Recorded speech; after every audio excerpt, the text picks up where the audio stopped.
Artinya kalau kita hanya mengambil sebagian sementara mengabaikan yang lain, ya sama saja termasuk mengabaikan Al-Quran, karena sama-sama datang dari Allah. Kalau kita menganggap surat Yasin itu datang dari Allah, kenapa kita juga tidak menganggap surat Baqarah datang dari Allah? Kan sama-sama di dalam Al-Quran. Kalau kita menganggap Al-Fatihah itu adalah firman Allah ya, yang selalu kita baca, kenapa kemudian kita mengabaikan ayat yang lain atau surat yang lain yang sama-sama berasal dari Allah? Nah, ini kan berarti kita kategorinya mengabaikan. Nah, karena itulah kesadaran yang pertama harus diwujudkan agar kita itu kembali mewujudkan kesadaran bahwa Al-Quran itu petunjuk. Ya, kita harus memahami bahwasanya Al-Quran itu bukan hanya menjadi petunjuk untuk urusan ibadah saja, urusan kita kepada Allah saja, tetapi juga Al-Quran menjadi petunjuk terkait dengan urusan kita terhadap diri kita.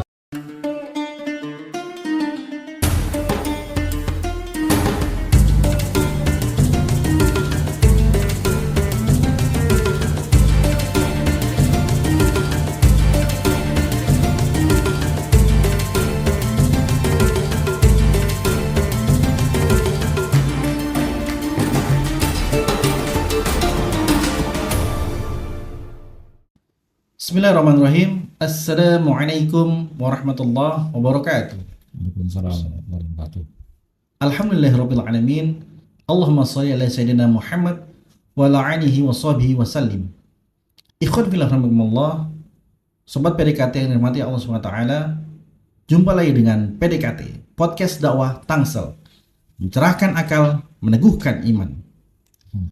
Baik, sobat PDKT, masih di suasana Ramadan, masih di edisi spesial Ramadan 1447 Hijriah, yang kali ini kita akan membahas tema mengenai mukjizat yang diturunkan kepada Nabi Muhammad SAW, yaitu Al-Quran. Dan bersama kita telah hadir di tengah-tengah kita, yaitu Ustadz Muhammad Al-Fakkar. Beliau adalah cendekiawan muslim di Tangsel ini. Assalamualaikum Ustadz. Waalaikumsalam. Gimana kabarnya Ustadz? Alhamdulillah baik. Masya Allah. Ustadz, sebelum kita mulai, boleh sedikit diceritakan aktivitas selama ini di bulan Ramadan ini khususnya apa aja Ustadz? Baik, alhamdulillah. Assalamualaikum warahmatullahi wabarakatuh. Waalaikumsalam warahmatullahi wabarakatuh. Ya, sebagai seorang muslim, alhamdulillah kita masih bersama-sama dengan umat melaksanakan berbagai aktivitas keislaman, melaksanakan kewajiban di dalam menjalankan kewajiban sholat, kewajiban puasa, interaksi dakwah dan sebagainya, yang intinya adalah dalam rangka untuk membangun umat, membangun masyarakat agar peningkatan kesadaran terhadap Islam itu semakin tinggi, semakin baik, pengamalan terhadap Islam juga semakin baik, dan kesadaran untuk bersama-sama berdakwah membina masyarakat itu juga semakin istiqomah. Masya Allah, luar biasa. Semoga dalam menjalankan aktivitas dakwahnya Allah SWT senantiasa memberikan karunia kesehatan kepada Ustadz Al-Fakkar. Amin ya rabbal alamin. Baik Ustadz, kita langsung bahas saja Ustadz ya ke materinya, yaitu kita akan bahas mengenai Al-Quran. Seperti yang kita ketahui kan, Quran itu diturunkan di bulan Ramadan Ustadz ya. Terus tepatnya tanggal 17 Ramadan. Nah, mengenai hal tersebut, sebetulnya apa makna Al-Quran itu sebagai petunjuk Ustadz? Mohon berikan kami masukan. Ya, baik ya, sebagaimana kita meyakini bahwa Al-Quran itu diturunkan oleh Allah Subhanahu wa Ta'ala yang maha benar, diturunkan kepada Rasulullah SAW yang merupakan Rasul yang dipilih langsung oleh Allah Subhanahu wa Ta'ala ya, melalui malaikat Jibril, dan kemudian sampai kepada umatnya, termasuk sampai kepada kita. Jadi kebenaran Al-Quran sudah tidak bisa diragukan lagi ya, karena Al-Quran itu sampai kepada kita dengan jalan mutawatir ya, dengan jalan melalui proses diinformasikan kepada masyarakat banyak, kemudian ditransfer dari generasi sahabat ke generasi berikutnya sampai kepada kita. Tidak ada keraguan lagi bahwa Al-Quran itu adalah benar, baik secara mujmalnya, ya, secara keseluruhannya, maupun secara rincinya, secara globalnya dan secara rincinya, sehingga baik Al-Quran sebagai satu kesatuan maupun setiap ayat di dalam Al-Quran itu adalah sebuah kebenaran. Allah di dalam salah satu suratnya menyatakan, A'udzubillahi minasyaitonirrajim, Bismillahirrahmanirrahim. Syahrul Ramadan alladzi unzila fihi al-Qur'an hudan lin-nasi wa bayyinatin minal huda wal furqan. Jadi Allah selama Rasulullah itu hidup itu jadi sejak kenabian ya, sejak Muhammad SAW diangkat sebagai Rasul, itu menurunkan ayat-ayat Al-Quran sampai beliau menjelang wafatnya. Artinya keseluruhan hidup beliau itu adalah hidup dengan petunjuk dari Allah SWT melalui Al-Quran. Dan Al-Quran itu adalah ya sebagaimana di dalam surat tadi ya, itu sebagai hudan linnas, petunjuk bagi manusia. Artinya seluruh manusia, bukan hanya orang Arab, bukan hanya generasi Rasul dan sahabat, tapi itu juga generasi manusia saat ini ya, bahkan sampai hari kiamat, seluruh manusia ya, hudan linnas wa bayyinatin minal huda wal furqan, dan juga memberikan penjelasan ya, dan juga sebagai al-furqan, sebagai pembeda. Maka dalam posisi sebagai hudan, petunjuk, itu sangat penting difahami oleh kita semuanya kaum muslimin, dan seharusnya juga seluruh manusia, bahwa manusia diciptakan oleh Allah di muka bumi ini kan akan menghadapi berbagai masalah, berbagai persoalan yang seolah-olah kita akan berada di dalam satu ruang yang sangat besar, yang sangat luas, dan itu ruang yang sangat gelap. Gelap artinya kita tidak tahu mana yang benar, mana yang salah, mana yang baik, mana yang buruk, dan itu adalah suasana realitas di tengah-tengah manusia. Ibarat kita di tengah hutan, kita tidak tahu jalan yang akan sampai ke tujuan itu yang mana, maka kita butuh petunjuk. Betul. Nah, dalam konteks inilah Al-Quran itu sebagai petunjuk agar kita itu selamat baik di dunia maupun di akhirat ya, dengan petunjuk itu. Dan kalau kita tidak menggunakan petunjuk itu, dipastikan kita akan tersesat ya. Karena petunjuk yang benar-benar bisa memberikan petunjuk tentu adalah petunjuk yang diberikan oleh yang menciptakan dunia, yang menciptakan alam semesta. Jadi itulah realitas petunjuk. Maka dalam konteks petunjuk, sebetulnya dalam beberapa ayat yang itu kan seperti petunjuk itu ibarat nur ya, cahaya.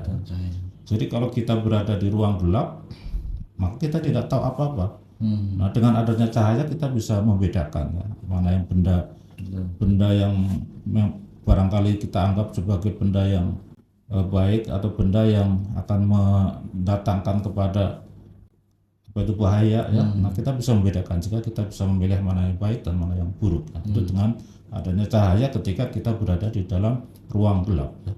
Maka hidup ini sebetulnya ya kita berada di dalam ruang gelap.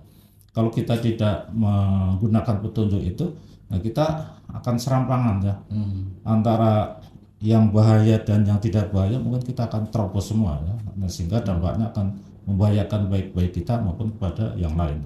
Nah, itu dari sisi petunjuk ya. Nah, di dunia ini dengan petunjuk Al-Quran itu insya Allah atau dipastikan ya, bahwasanya Allah akan memberikan kemudahan-kemudahan dan bahkan barokah ya, terhadap apa yang dilakukan oleh kita semuanya ya. Maka memang selayaknya kita menggunakan petunjuk itu ya. Dalam konteks ini sebetulnya ada 3 hal ya yang harus kita pahami ya. Petunjuk yang Allah berikan kepada manusia dalam konteks untuk mengetahui hal-hal yang telah terjadi di masa lalu ya.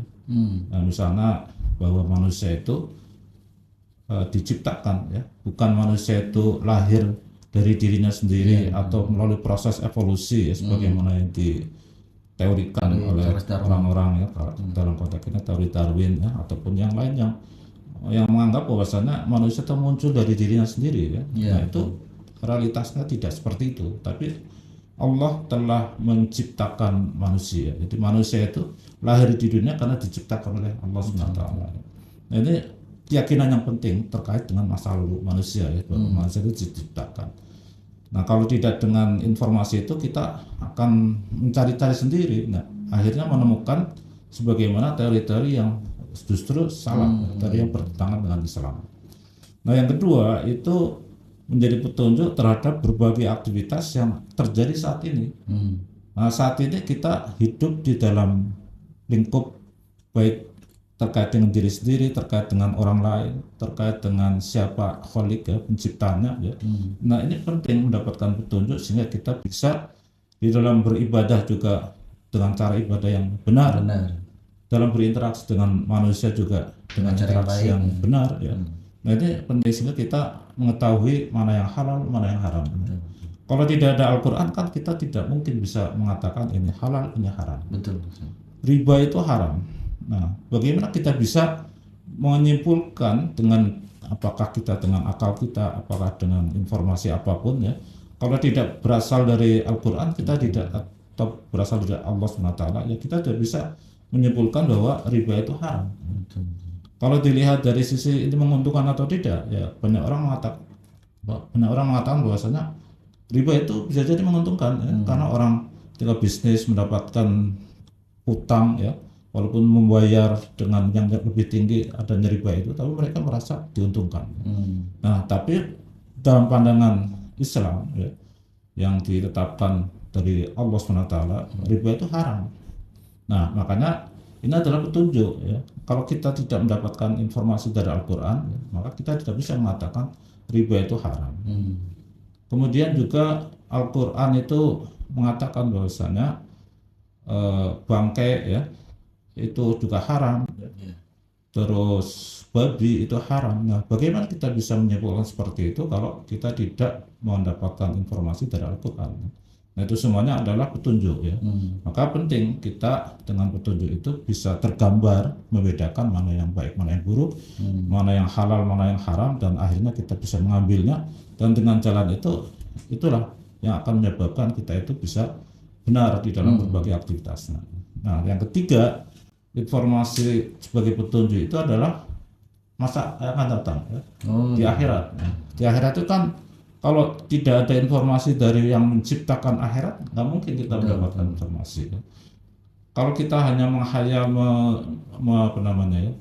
mengira-ira sendiri ya bisa jadi kan munculnya ada berbagai pandangan ya. Misalnya ada ungkapan manusia itu nanti kalau mati akan melakukan reinkarnasi, nyawanya akan datang kembali atau akan kembali kepada makhluk-makhluk tertentu ya. Kalau dia baik nanti akan nempel di benda-benda yang baik atau binatang yang baik. Nah, binatang baik itu apa? Ya kan kita jadi relatif juga ya. Betul. Kemudian kalau orang itu buruk akan nempel di binatang yang buruk, misalnya kera, ular dan lain-lain lah. Nah, itu kan sesuatu yang ya khayalan ya, karena ya tidak ada sumber yang dijadikan sebagai rujukan, sebagai pedoman. Nah, di dalam Al-Quran atau berdasarkan hudan, berdasarkan petunjuk Al-Quran, maka kita menjadi tahu bahwa setelah hidup di dunia itu manusia akan dibangkitkan, kemudian manusia akan diminta pertanggungjawaban ya, di hadapan Allah SWT. Kemudian manusia akan dialirkan ya, atau akan diberikan jalan sesuai dengan apa yang jadi amal mereka di dunia ya. Mereka yang baik akan diberikan pahala dan dimasukkan ke dalam surga, dan mereka yang buruk, yang kufur ya, akan dijadikan sebagai kelompok yang akan dimasukkan ke dalam neraka. Nah, itulah informasi yang terkait dengan akhirat. Maka Al-Quran sangat penting untuk kita semuanya ya, agar kita hidup di dunia itu selamat, di akhirat juga akan selamat. Nah, itu terkait dengan petunjuknya. Baik. Menarik sekali, Ustaz. Jadi Al-Quran itu memang sebagai petunjuk ya, Ustaz ya. Sebagaimana yang tadi Ustaz sampaikan, petunjuk atau informasi mengenai masa lampau penciptaan, kemudian yang saat ini, dan yang akan datang mengenai kehidupan akhirat. Nah, pada kenyataannya belakangan ini justru banyak orang-orang yang mengabaikan petunjuk tersebut, Ustaz.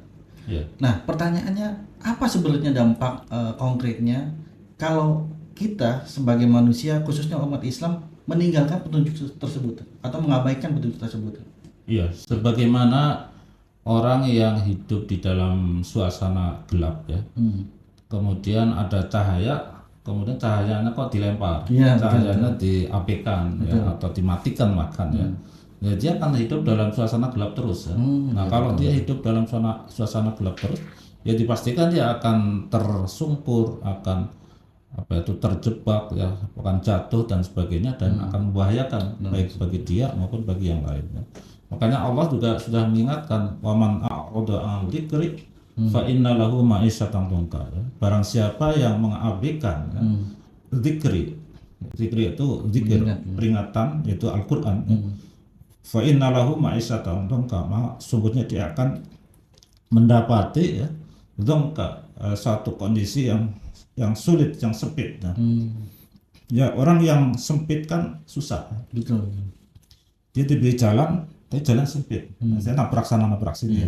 Atau bahkan bisa jadi dia sendiri akan celaka. Nah, itu orang yang hidupnya sempit ya. Maka orang yang meninggalkan Al-Quran, dia akan mendapatkan di dalam hidupnya itu kehidupan yang sempit, ya sulit ya. Karena apa yang dia lakukan pasti banyak yang salah. Dan tentu hampir dipastikan semua itu salah. Wa nahsuruhu yaumal qiyamati a'ma, dan dia akan dikumpulkan di akhirat itu bersama-sama dengan orang-orang yang a'ma, yang buta. Nah, orang yang meninggalkan petunjuk itu seperti orang buta. Walaupun diberi petunjuk tidak mengambilnya, bahkan membuangnya, itu kayak orang buta. Nah, orang buta itu kan seperti orang yang hidup di dalam kegelapan kan. Jalan juga tidak ada target mau kemana, tidak ada jalan yang dia tempuh itu jalan seperti apa, itu tidak ada. Makanya akan terjadi bencana-bencana yang menimpa badannya. Nah, itu yang akan terjadi ya kalau kita meninggalkan petunjuk yang Allah berikan kepada kita semuanya. Nauzubillah min dzalik. Subhanallah. Semoga kita terhindar dari sifat-sifat demikian saja, dan semoga Allah senantiasa memberikan kita kekuatan agar kita terus dapat mengamalkan isi Al-Quran. Kemudian pertanyaan berikutnya adalah sebetulnya apa saja yang memang bisa dianggap itu sebagai tindakan yang mengabaikan petunjuk Al-Quran, Ustaz? Iya, di dalam tafsir Al-Quran itu dijelaskan cukup banyak ya. Misalnya yang disampaikan oleh Ibnu Katsir ya, dalam kitab tafsir beliau. Demikian pula yang disampaikan oleh Ibnu Qayyim. Beliau banyak menjelaskan terkait dengan mengabaikan ya, yang terkategori mengabaikan Al-Quran ya, ketika menafsirkan ayat dalam Al-Quran, wa qala Rasul ya Rabbi inna qaumi ittakhadhu hadzal Qur'ana mahjura. Jadi Rasul itu mengadukan kepada Allah bahwasanya kaumnya itu mensikapi Al-Quran itu dengan mahjura ya, dengan mengabaikan. Nah, kemudian para mufassir itu menjelaskan tentang definisi ataupun yang terkategori mengabaikan itu apa. Nah, di antaranya itu ya Al-Quran dibaca tapi tidak difahami isinya, itu terkategori mengabaikan.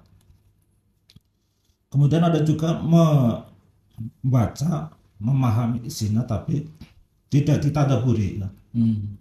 Nah, tadabbur itu kan tidak sekedar memahami ya, tidak sekedar memahami arti kandungan Al-Quran, tapi menjadikan Al-Quran itu masuk sebagai kesadaran bagi dirinya ya, untuk benar-benar difahami. Nah, itu yang kita anggap sebagai tadabbur ya.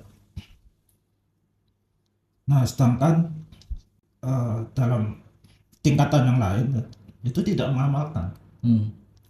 Membaca, memahami, mentadaburi tapi mengabaikan atau tidak mengamalkan, itu juga termasuk mengabaikan mahjura. Nah, karena itu agar kita tidak terkategori orang yang mahjur ya, orang yang mengabaikan Al-Quran, ya tentu kita membaca itu adalah satu kebaikan yang luar biasa ya. Kita belajar Al-Quran dengan membacanya walaupun terbata-bata. Nah, kita lakukan membaca Al-Quran, terus kita fahami.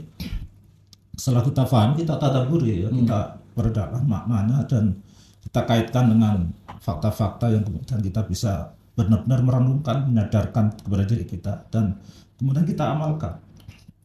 Nah, kalau kita tidak mengamalkan ya hanya sekedar informasi saja, tidak memberikan manfaat yang banyak. Jadi Al-Quran itu dari membacanya, memahami, mentadaburi, mengamalkan itu memang dituntut oleh Allah ya, agar kita melakukan itu semuanya, agar kita tidak terkategori orang yang mahjur, orang yang mengabaikan Al-Quran. Astagfirullahaladzim. Jadi sebetulnya kalau kita hanya membaca saja itu juga belum cukup sampai di situ, Ustaz ya. Ya, membaca itu baik ya. Betul. Kita memang disuruh membaca, tapi belum cukup ya. Betul. Kalau kita ingin menjadikan Al-Quran sebagai petunjuk ya jangan hanya dibaca. Ya, kalau kita dikasih resep oleh dokter, itu kan kita lihat, kita baca ya. Terus kita bawa pulang, kita simpan. Nah, apa memberikan pengaruh kan? Enggak, betul.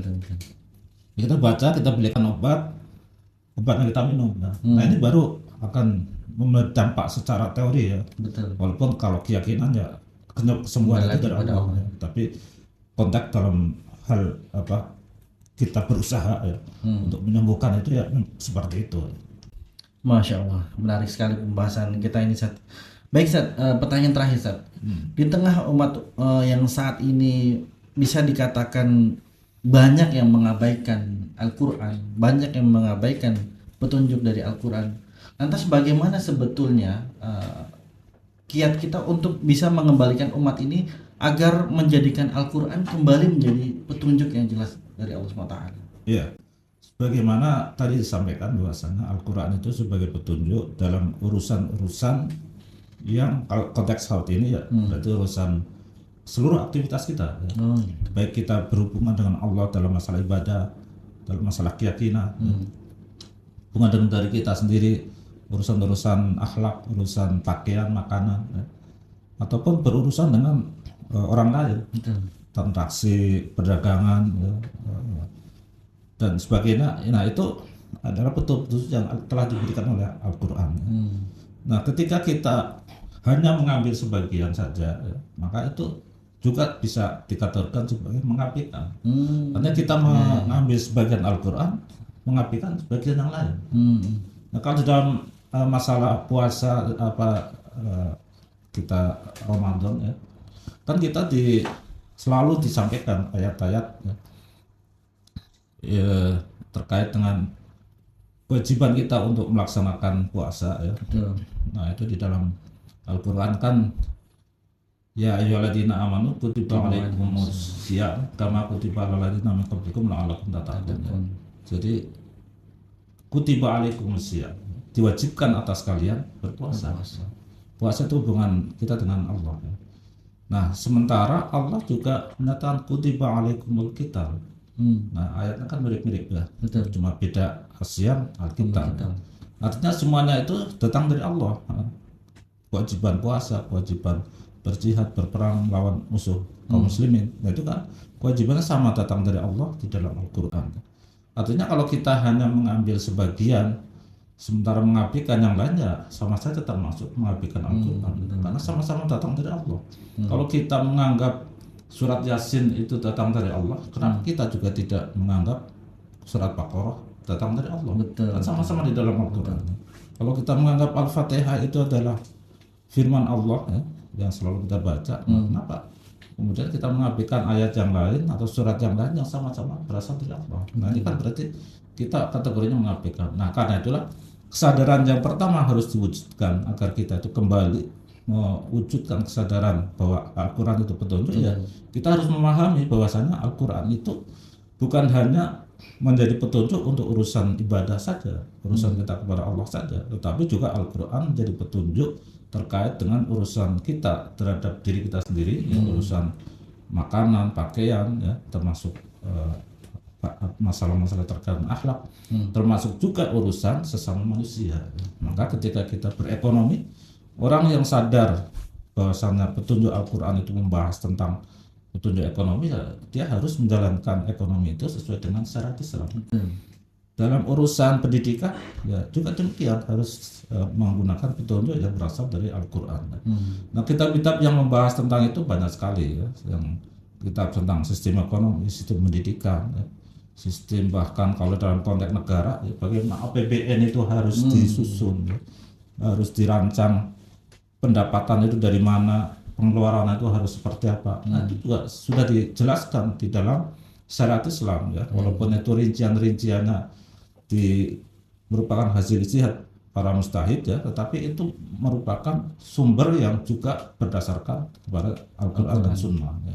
Nah artinya ketika kita mau kembali bahwa Al-Quran itu benar-benar menjadi petunjuk yang bisa menjadikan kita itu selamat ya, berarti kita yang pertama mewujudkan kesadaran, pemahaman bahwa Al-Quran itu bukan hanya membahas persoalan ritual saja, persoalan ibadah saja, tapi juga persoalan-persoalan hubungan manusia dengan manusia yang lain.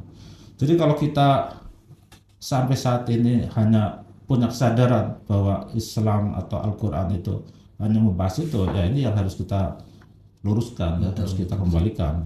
Nah, kalau kesadaran itu hanya seperti itu ya susah ya. Artinya bisa jadi sebagian kaum muslimin saat ini itu tidak menjadikan yang urusan manusia dengan manusia lain itu sesuai dengan Islam ya, atau menggunakan petunjuk syariat Islam, karena memahami bahwasanya Islam itu hanya penting hanya ngatur urusan-urusan ibadah saja.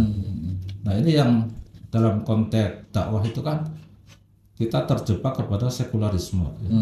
Memandang bahwasanya persoalan yang dihadirkan oleh Islam itu hanya masalah-masalah ritual, sementara urusan kehidupan itu ya terserah manusia. Nah itu kan pandangan masalah. Nah ini yang harus kita kembalikan sehingga petunjuk tadi hudan Al-Quran itu benar-benar kita kembali rasakan, kita wujudkan di dalam diri kita, di dalam diri umat ini. Nah itu ya. Masya Allah. Jadi sebetulnya ini jadi PR kita bersama ya, Ustaz. PR kita semua untuk menjadarkan umat, untuk mengembalikan umat supaya menjadikan Al-Quran kembali sebagai petunjuk. Ya. Baik, Ustaz, terima kasih jazakallahu khairan katsiran atas materi yang telah disampaikan.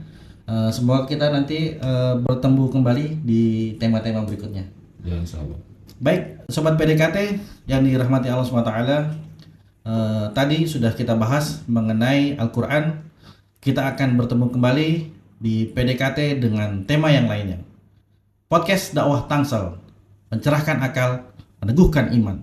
Masya Allah. Assalamualaikum warahmatullahi wabarakatuh. Waalaikumsalam warahmatullahi wabarakatuh.